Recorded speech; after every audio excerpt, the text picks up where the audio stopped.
السلام علیکم ورحمۃ اللہ وبرکاتہ۔ الحمدللہ رب العالمین والصلاة والسلام علی اشرف الانبیاء والمرسلین نبینا محمد وعلی آلہ واصحابہ اجمعین۔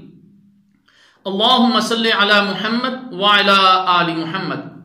محترم سامعین کرام، نماز کے احکام و مسائل کے سلسلہ میں آج مساجد کے باقی احکام و مسائل کو ذکر کیا جائے گا۔ مسجد میں ممنوع کام، اللہ تعالیٰ جل شانہ کا فرمان ہے اعوذ باللہ السمیع العلیم من الشیطان الرجیم وَأَنَّ الْمَسَاجِدَ لِلَّهِ فَلَا تَدْعُوا مَعَ اللَّهِ أَحَدًا۔ سورہ جن۔ بلا شبہ مساجد اللہ کی ہیں، ان میں اللہ کے ساتھ کسی کو مت پکارو، یعنی مساجد میں خالص اسلام کی بات ہونی چاہیے۔ تقاریر اور وعظ میں غیر اللہ کی دعوت دینا، انہیں پوجنے اور ان کے مزارات پر حاضری کی ترغیب دینا یا غیر اسلامی شرکیہ اشعار پڑھنا بالکل حرام ہے۔ اسی طرح مسجد میں گمشدہ چیز کا اعلان کرنا بھی ممنوع ہے۔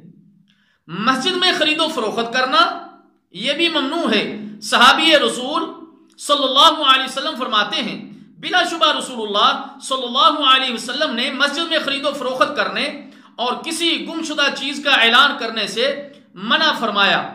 سنن ترمذی۔ مساجد میں تجارتی اعلانات کرنا یا ان کے اندر دیواروں پر اس قسم کے اعلانات چسپاں کرنا بھی اسی حکم میں آتا ہے۔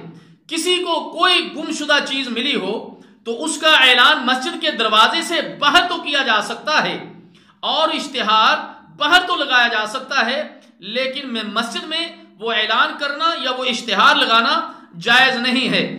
المغنی لابن قدامہ۔ اسی طرح مساجد میں مجالس لگا کر دنیاوی باتیں کرنا بھی ممنوع ہے۔ اللہ کے رسول صلی اللہ علیہ وسلم نے ارشاد فرمایا مساجد تو صرف اللہ جل شانہ کے ذکر، نماز اور تلاوت قرآن کے لیے ہوتی ہیں۔ صحیح مسلم۔ مسجد میں کوئی ایسی چیز نہ لائی جائے جو لوگوں کے لیے تکلیف اور پریشانی کا باعث ہو۔ رسول اللہ صلی اللہ علیہ وسلم نے فرمایا جو شخص ہماری مساجد یا بازار سے نوک والی چیز یعنی تلوار، تیر، چھری، برچھی وغیرہ لے کر گزرے تو لازمی طور پر اسے نوک سے پکڑنا چاہیے، ایسا نہ ہو کہ وہ کسی مسلمان کو تکلیف دے بیٹھے۔ صحیح بخاری۔ مسجد میں ہاتھوں کی انگلیاں ایک دوسرے میں ڈالنا ممنوع ہے۔ مسند احمد۔ لیکن ضرورت کے وقت تشبیک جائز ہے، جیسا کہ رسول اللہ صلی اللہ علیہ وسلم سے یہ عمل ثابت ہے۔ صحیح بخاری۔